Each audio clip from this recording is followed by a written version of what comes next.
Marami pa rin talagang pumapalya sa pagsasalpak ng mga porcelain tiles.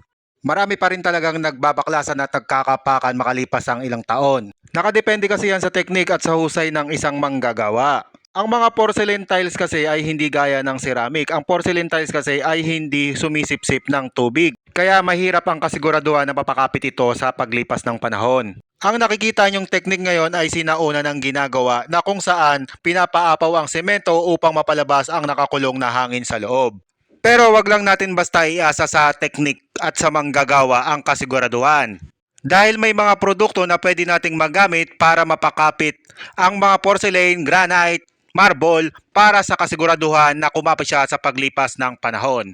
Madalas na hindi ito sinasabi sa inyo ng mga manggagawa dahil daw sa ito ay dagdag trabaho lang at dagdag gastos. Pero kung gusto nyo ng kasiguraduhan, gamitan nyo nito ang inyong mga porcelain tiles, granite, marble para malagdagan ang pagkapit.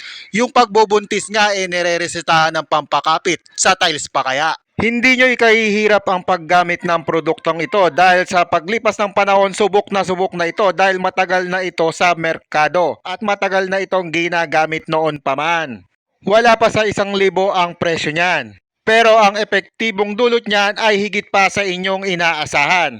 Dahil kapag ginamitan nyo niyan ang inyong mga porcelain tiles, granite, marble ay siguradong kakapit at kakapit yan. Sa paglipas ng panahon, matagal nyong mapapakinabangan ang inyong mga tiles.